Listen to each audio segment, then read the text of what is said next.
હમણાં આ સિરિયલમાં ઘરની મજા નથી આવતી. કઈક ધડબડાટી હોય કે કઈક રોમેન્ટિક હોય તો મજા આવે. હમણાં હા શાંત છે, બધાય શાંત થઈ ગયા. એ કોણ? એ હું છું. ઓય આવી ગયા તમે? હા તે એમ તો કીધું મેં. શું કરસ તું? કાઈ નહીં, કંટાળો આવે ટીવી જોતી હતી. હવે કંટાળો નહીં આવે, હાલ ફરવા લઈ જાવ. તે દી હું નતો કહેતો તે મારા પાસે પ્રોમિસ કરાવ્યું તું, યાદ છે તને? માનવામાં નથી આવતું. હા શું કયો છો? હા લે, હા શું કહું છું, માનશે નહીં આ તો. ક્યાં લઈ જાહો? એ રસિકભાઈ ને રેશમા ભાભી ને જલપાબેન ને એ બધાય છે ને જુનાગઢ જાય છે ગિરનાર ફરવા. તો હાલ આપણે હું કહું જઈ આવીએ, બરાબર ને? લાગે લાગ ભેગા હથવારો. હા બાય, હું કોઈ દી ગિરનાર નથી ચડી, પણ આ બધાયનું હલાડ્યું ક્યાંથી કાઢ્યું તમે? એ અમે જણ બેઠા હતા ને તો વાત નીકળી ગિરનાર ફરવાની. તો કાલો ને સોનલનું મન છે ને જઈ આવીએ. હારું, તમારો પગ તો ઉપડો ફરવાના નામે. આજ વાંધો નહીં, નાનું જુનાગઢ ગિરનાર લઈ લે, પછી ઈથી મોટું, પછી ઈથી મોટું, પછી આપણે જાહું કાશ્મીર બાજુ. તો હાલ જે જરૂરી સામાન હોય ને પેકિંગ કર લે, બરાબર? એ હા. ને કોણ કોણ આવવાનું છે? જલપાબેન ને ઈ બે માણા ને રેશમા ભાભી ની બે માણા. તમારી બેન પણ પૂછડી રહી જાય, કહી દઉં એને? હા તે નવરી હોય તો ભલે આવે, કહી દે, વાંધો નહીં. એ હા. એ હાલો પૂછડી, એ કાલ જુનાગઢ ફરવા જાવું છે, ગિરનાર નથી ચડ્યા ને કોઈ દી એટલે તાર જીજાજી કહે છે પહેલી વાર લઈ જાય છે મને. તો હાલ તારે આવવું હોય તો એમ કહું. રેશમા ભાભી ની બે માણસ છે ને જલપા ભાભી ની બે છે ને અમે છીએ. તો કાલ પૂછડીને પૂછ લવ, આવવું હોય ને તો આવે. જરૂરી વસ્તુ હોય ને લઈ લેજે, બાકી ખાવા પીવાનું બધું મલક મળે છે ને, બરાબર ને? હાથી હવારે પૂગી જાજે ને. હાલો રે જુનાગઢ ભવનાથમાં જાહું રે, ગિરનાર ચડશું ને મજા કરશું રે. રેશમા ભાભી ક્યારે આવશે? લપરીના છે, તૈયાર થતા હશે. મારા ભાઈ ની બધાય ક્યાં? એ તઈને જણ બધાય ગાડીમાં સામાન ગોઠવે છે. આ આવ્યા રેશમા બેન. રેશમા ભાભી તમે તો દર વખતે મોડું કરો, હાવ સજવું ધજવું તો તમારે જ હો. ના ના એવું કઈ નથી, પણ મને રેડી થવાનો શોખ છે બહુ. મને લગર વગર જાવું તો બિલકુલ ના ગમે. અમે કાઈ લગર વગર નથી, અમે આ ક્લાસ જ તૈયાર થાઈએ. જાંબલી કલરનું વન પીસ સરસ છે તમારું, થેન્ક યુ. હાલો ને હવે હાલ પૂછડી, હાલવા મને પગ ઉપાડ. જુનાગઢ બહુ મજા આવશે હો પૂછડી. જુનાગઢ કઈ પૂછું તમને કહું. એ ડાયરો હાકે નથી થતી ને અમાર નાની ગાડીમાં. રસિકભાઈ તો હાવ ખૂણામાં ગરી ગયા. થોડોક ટાઈમમાં પહોંચી જશું, ચાલે બીજું શું હોય. ગીત બીત વગાડો ને કઈક. તું એક તો આગી બે મારથી, એક તો આકવામ નડે ને ટક ટક ટક ટક ટક ટક પાસે બેઠી બેઠી. અલ્યો બેહો ફૂટ એકની જગ્યામાં. એ સોનલ ભાભી હાલો આપણે કઈક ગીત ઉપાડીએ. તમે ચાલુ કરો એકાદું ગીત. તમને કહું આપણી ગાડી ક્યાં લેવાના આવતી હતી? હલો હલ ભૈરા હાવ. હાલે કોક દીક બંધ થા.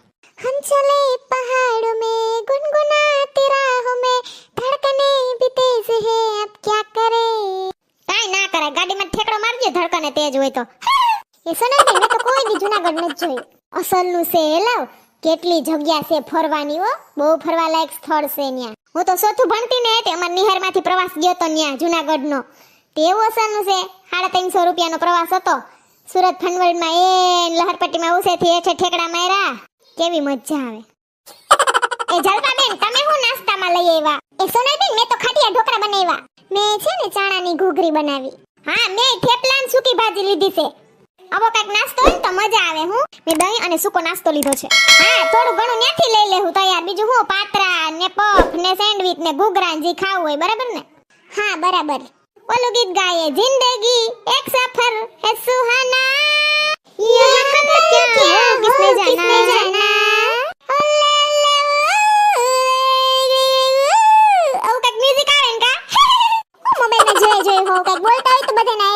તું બોલતે ઘણું છે. સમાચાર જોઉં છું કે ઈ બાજુ વરસાદ નથી ને? ના ના નથી. તે તમે પ્લાન કર્યો ભાઈ. એ જલપા બેન કોનો ફોન છે? ભૂરીનો છે સોનલ બેન. એ હા ભૂરી બેન. ના અમે કોઈ ઘરે નથી, અમે બધા છે ને ફરવા જાય છે જુનાગઢ. હા પણ અમને ખબર ના હોય, પાછી શું ગાડીમાં જગ્યા પણ નહોતી એટલે કેમ લઈ જાવા? વેતીન થાય કે સોનલની ગાડી છે, તને ગરવાઈ ના દે સોનકી. તેથી બાઈક દીધી મારી હામું. હા વાંધો નહીં, સારું રાખું. હા એને આવું તો સોનલ બેન. હા વાહે ટીંગાતી ગાડીમાં, બીજું હું આ બેહવાની જગ્યા નથી. આ બાજુ બધે માંડવી ને એવું બહુ આવે કા જુનાગઢ ડિસ્ટ્રિક્ટ વાળા. હા અર અમુક ખેતર તો જો હાવ પાણી ભર્યા છે. બિસાડો ખેડૂ આમાં ક્યાંથી ઉસો આવે? તો શું હાલો પૂગો આવ્યા છીએ, વાડલા ફાટકે ગાડી રાખ દો, બરાબર? જરીક વાંધો એવું લાગે છે ત્યાં સર્વિસ કરાવી લઉં ને આપણે વયા જાહું આમ ભવનાથ બાજુ રિક્ષામાં, બરાબર? તઈ તમને ખેતી હોય કે આપણી ગાડી શું કામ લ્યો છો દર વખતે બગડી ને ગાડી ગાડીમાં સર્વિસ કરાવી જ તી મારે બાપા હોય તો વાંધો નહીં એ આવી ગયા ભવનાથ એક બાજુ ને એક બાજુ પ્રવેશ દ્વાર હાલો આવી ગયું ભવનાથ જો ગિરનાર દેખાય હા રિક્ષામાં બેસીને જાવું પડશે ને એમ તો થોડુંક આગળ હશે આ જો ને મોબાઈલમાં પડ્યા આમ રિક્ષા વાળો બરકે છે હાલો ને રિક્ષામાં થોડા થોડા કરીને વયા જાય એ હા ભાઈ ભવનાથનું ઓલું મેન મંદિર છે ને ત્યાં સુધી લઈ જાવા હારું આ રિક્ષા વાળી લ્યો હાલો લાવો લેવડાવું થેલા ઈ લઈ લે હે થેલા જલપાબેન હાલો ને આપણે આ રિક્ષામાં ચડી જઈએ ઈ વહેલા રિક્ષામાં આલાવશે હા ઈ મૈડાવે છે હાલો આપણે આમાં બેહી જાય ક્યાં ઓલા રસિકભાઈ ને ઈ બે બધાય ના હમાય ને ઓલી તઈ ઓલા રિક્ષામાં ગયો આપણે બે આમાં વઈ જાય ઓલા વાહલામાં આવે હા લાવો લઈ લો તમે વહેલા રિક્ષામાં આવજો બરાબર હાલો ને આમ વાતો ફડાકા જીતતા જઈએ હોય ને તે આપણી ગાડી ના લેવાની હવે હે ને રિક્ષા ભાડાના ને બધે માપે માપે કાઢજો ખાવાની વસ્તુના ની આફેડા લઈ આપણે આપણી ગાડી લીધી બરાબર એ હા મારી માં તમને શીખવાડવું પડે બધા કેવા પાકીના છે આપણી ગાડી ધોળવે બધે જ્યાં હોય ને વોટર પાર્કમાં ગયા તો આપણી અટાણે ભવનાથ જુનાગઢ ફરવા આવ્યા તો આપણી હર હર મહાદેવ કેવડી મોટી શિવલિંગ છે કા હા હર હર મહાદેવ ક્યાં જલપા ભાભી અને રસિકભાઈ ની બે માણસ બધા ક્યાં ઈ આવે હે વાહલી રિક્ષામાં હાલો આપણે મંદિરમાં દર્શન કરતા થાય જો પૂછડી અહીંયા જો તરવા હે દુકાનનું છે ઓલી રુદ્રાક્ષની માળા નાન તેન જી લેવું હોય ને બધું અસલ જડે હો રેવા દે પણ મૂંગીનું હોય ભાવસે ડબલ ના સોબલ કર નહીં ખાવ હોય હાવ હા સાચી વાત છે આ ભવનાથમાં ઠંડક તો જો કેવું અસલનું ઠંડુ ઠંડુ વાતાવરણ છે ચાલો અંદર જઈએ મસ્ત મંદિર છે હર હર મહાદેવ હો મેરા ભોલા ભંડારી કરે નંદી કી સવારી ભોલેનાથ રે હો શંકરનાથ રે હર હર શંભુ શંભુ શિવ મહાદેવા દર્શન કરીએ અંદર બે જણા દર્શન કરતા જઈએ હે મારા ભોળાનાથ રક્ષા કરજે બધાયની કોઈ દી કોઈ માણા ભૂખ્યું ના હોવે એવું રાખજે મારા વાલા હર હર મહાદેવ મારા પરિવારની હું રક્ષા કરું એવા મને આશીર્વાદ આપ ચલો ભાભી ફોટો પાડવો છે તમારે ના ના અહીંયા મનાય છે ને ફોટો જ છે ભાઈ ભગવાનના દર્શન થઈ ગયા એથી વિશેષ શું હોય આપણે હર હર મહાદેવ હે ભોળાનાથ રક્ષા કરજો સુખ શાંતિ અને સમૃદ્ધિ મળે એવા આશીર્વાદ આપો હે શંકર ભગવાન મને આશીર્વાદ આપો કે મારાથી કોઈ દી કોઈનું દિલ ના દુભાવાય બધાય હસતા રહીએ અને બધાયનું સારું થાય બસ મારે બીજું કાંઈ નથી જોતું હર હર મહાદેવ જય શિવ શંકર